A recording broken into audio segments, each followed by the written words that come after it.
BA programme, discipline history subject, second year, semester है तीसरे semester के लिए जो हम हिस्ट्री के इंपॉर्टेंट क्वेश्चन की वीडियो बना रहे हैं, इसमें से ये छठा वीडियो है। इससे पहले 5 वीडियो बनाई जा चुकी है, प्लेलिस्ट में आप चेक कर सकते हैं। देखिए, विजयनगर साम्राज्य में से एक क्वेश्चन आपके पेपर में पक्का आता ही आता है। एक क्वेश्चन यहाँ से पक्का आपके पेपर में आना ही आना है, ठीक है। क्वेश्चन चाहे कुछ भी हो सकता है, पर आएगा जरूर। यहाँ पे पहला वीडियो है, इसमें बेसिक बताऊंगा, और एक क्वेश्चन इसके सेकंड वीडियो में आएगा, और फिर 2-3 क्वेश्चन यहाँ से बनाने की कोशिश करूंगा विजयनगर से, ताकि आपके हर तरह के क्वेश्चन जो पूछे जाते हैं वो कवर हो जाए। तो विजयनगर साम्राज्य बहुत ध्यान से देखना है आपको। सबसे पहले इसका बेसिक समझ लो, क्योंकि आपने क्लास 12th में इसके बारे में ऑलरेडी पढ़ा हुआ है, तो आपको कुछ तो याद होगा ही। देखिए, विजयनगर साम्राज्य ये है, ये दक्षिण भारत में, जब आप मैप देखोगे भारत का, ठीक है, तो आपको दक्षिण भारत में, दक्षिण में यानी नीचे साउथ में आपको विजयनगर साम्राज्य दिखाई देगा, ठीक है। तो ये तो आपको लोकेशन इसकी पता होनी चाहिए। तो विजयनगर साम्राज्य की स्थापना जो हुई थी वो हुई थी 1336 में। 2 भाई थे, एक का नाम था हरिहर और एक का नाम था बुक्का। इन दोनों भाइयों ने इस साम्राज्य की स्थापना की थी 1336 में। जब साउथ में 1336 में जब ये विजयनगर साम्राज्य की स्थापना हुई थी, उस समय अगर हम उत्तर भारत की बात करें, ऊपर वाले भारत की बात करें, तो यहाँ पे अगर हम देखें तो यहाँ पे शासन होता था सल्तनत काल, दिल्ली सल्तनत काल का यहाँ पे शासन चल रहा था, ठीक है। तुगलक वंश वगैरह आप पढ़ते जो हो, तो इनका शासन था इस समय में, तुगलक। तो दक्षिण भारत की बात कर लेते हैं। यहाँ पे हरिहर बुक्का ने एक महान साम्राज्य की स्थापना कर दी, जिसको विजयनगर साम्राज्य के नाम से हम जानते हैं। इनके पिता संगम के नाम पर इस वंश का नाम ही संगम वंश पड़ गया। विजयनगर साम्राज्य के तहत 4 वंशों ने शासन करा है, ठीक है, 4 वंशों ने। जो सबसे पहला वंश था वो संगम वंश था। तो ये अभी आपको बिल्कुल याद होना चाहिए। चलिए इसको और आगे समझते हैं। देखिए, पूरी स्टोरी समझिए। ये तो आपने बेसिक समझ लिया कि विजयनगर साम्राज्य की स्थापना 1336 में 2 भाइयों ने की, ये साउथ में है, 4 वंश थे, ये तो बेसिक है बिल्कुल। थोड़ा स्टोरी भी समझो, इसके पीछे क्या क्या कहानी है। तो देखिए, हरिहर और बुक्का काम्पिली राज्य के मंत्री हुआ करते थे।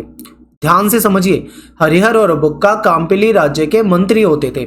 लेकिन जो मोहम्मद तुगलक था, उसने क्या करा, ये मोहम्मद तुगलक, अगर मैं यहाँ पे नक्शा बना दूं भारत का, तो दक्षिण में है विजयनगर, और उत्तर और ये सारा जो इधर दिल्ली सल्तनत वाला जो इधर का क्षेत्र था, ये सल्तनत काल वाले शासकों के हाथ में था, मुस्लिम शासकों के, और यहाँ पे हिंदू शासन था दक्षिण भारत में, विजयनगर।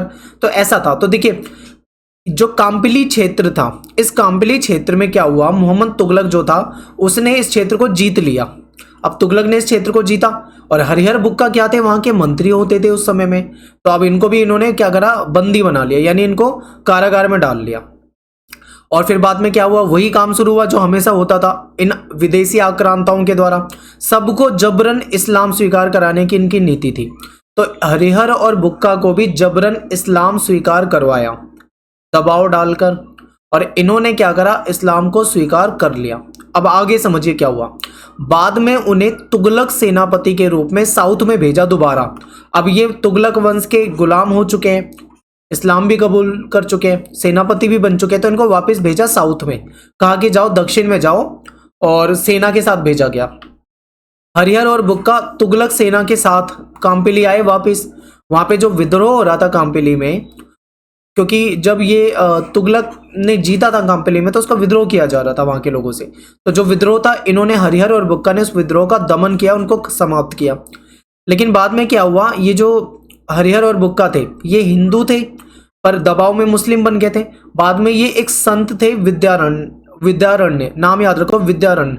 तो विद्यारण्य जो संत थे, इनके प्रभाव में आए, उनसे शिक्षा ली, और जब उनसे शिक्षा ली इनको, तब इन्होंने क्या करा, दोबारा से हिंदू धर्म में वापस आ गए। तो अब यहाँ पे देखो स्टोरी क्या हुई कि तुगलक ने इनको अपना गुलाम बनाया, इनको मुसलमान बनवा दिया, इस्लाम स्वीकार करवा दिया।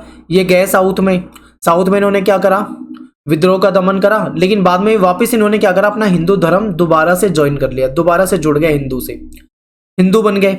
और इन्होंने दक्षिण में विजयनगर साम्राज्य की स्थापना की। ये भी याद रखना है कि विजयनगर साम्राज्य की स्थापना की। ये साम्राज्य लगभग 4 राजवंशों ने चलाया, और इसमें जो बाद वाला लगभग माना जाता है कि 300 वर्षों तक शासन रहा है उसके बाद से। ठीक है, ठीक है, 300 प्लस वर्षों का शासन रहा है, लगभग 300 350 जो भी है हम मान सकते हैं यहाँ पे। अब देखिए 4 राजवंश जो थे वो कौन से थे जिन्होंने शासन करा।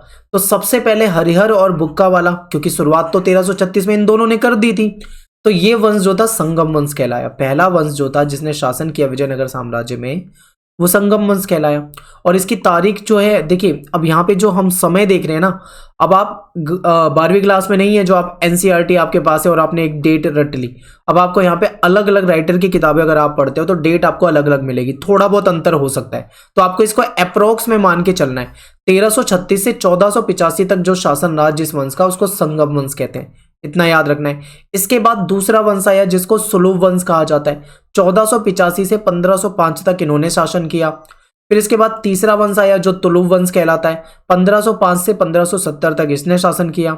इसके बाद लास्ट वंश आया अराविदु वंश, जिसने 1570 के बाद से लास्ट तक जो शासन था वो अराविदु वंश का शासन था। तो इस तरीके से टोटल 4 राजवंशों ने विजयनगर साम्राज्य में अपना शासन किया था। ठीक है, तो ये आपको यहाँ पे पॉइंट बिल्कुल याद रखने हैं। सारा बेसिक आपको बता दिया कि कैसे कैसे हुआ, क्या क्या हुआ। अब आगे देखिए, अब यहां से आपके पेपर के क्वेश्चन बनने शुरू हो जाते हैं। क्वेश्चन कई तरह के बनते हैं। विजयनगर साम्राज्य के शासन व्यवस्था का वर्णन करो। अब मैंने बेसिक बता दिया, बेसिक उतना आपको पता होना चाहिए, बल्कि आपको उससे भी ज्यादा पता होना चाहिए, आप अपनी किताब से पढ़ सकते हैं। ठीक है, लेकिन अब क्वेश्चन जो बनते हैं वो 3 तरह के क्वेश्चन यहां से पूछे जाते हैं। कई बार शासन व्यवस्था पूछ ली जाती है, कई बार ये जो नायक व्यवस्था जो थी इसके बारे में क्वेश्चन पूछ लिया जाता है। तो इन दोनों ही क्वेश्चनों को मैं आपको कराने वाला हूं, ठीक है, नेक्स्ट वीडियो में। पर आप अभी शासन व्यवस्था को समझिए, हम नेक्स्ट वीडियो में पढ़ेंगे शासन व्यवस्था को बिल्कुल डिटेल में, लेकिन आपको थोड़ा सा मैं पॉइंट दिखा देता हूं। शासन व्यवस्था जब हम पढ़ेंगे तो विजयनगर का केंद्रीय शासन पढ़ेंगे कि केंद्रीय शासन कैसा था। फिर उसके बाद प्रांतीय शासन पढ़ेंगे और उसके बाद हम पढ़ेंगे स्थानीय शासन। ठीक है, तीनों तरह का शासन जो है मैं आपको नेक्स्ट वीडियो में विस्तार से पढ़ाऊंगा। फिर इसके बाद विजयनगर साम्राज्य में धार्मिक नीति क्या थी। जैसे आपको पता है कि ये हिंदू साम्राज्य था, तो यहाँ पे मुख्य देवता जो थे शिव और विष्णु से रिलेटेड ही होंगे, आप इतना तो अंदाजा बिल्कुल लगा सकते हो। तो चलिए इसको भी हम वहाँ पे डिटेल में पढ़ेंगे। राजा और शासक कैसे थे, क्या उनकी नीतियाँ थी, उसको पढ़ेंगे। मंत्री परिषद क्या होता था, मंत्री परिषद में कितने सदस्य होते थे, क्या कार्य होते थे, उसको पढ़ेंगे। फिर केंद्रीय विभाग के बारे में पढ़ेंगे। राजस्व व्यवस्था, क्योंकि सबसे मेन व्यवस्था होती है टैक्स व्यवस्था, जिससे कोई साम्राज्य चलता है, तो टैक्स व्यवस्था कैसी थी इसको देखेंगे। सैन्य व्यवस्था कैसे थी इसको देखेंगे। न्याय व्यवस्था कैसी थी इसको पढ़ेंगे। ये सारे का सारा हम पढ़ेंगे नेक्स्ट वीडियो में। और जल्दी से आप लाइक कर दें वीडियो को। अगला वीडियो जो है आज शाम को ही आपको प्रोवाइड करा दिया जाएगा, ठीक है, जिसमें मैं आपको शासन व्यवस्था बताऊंगा।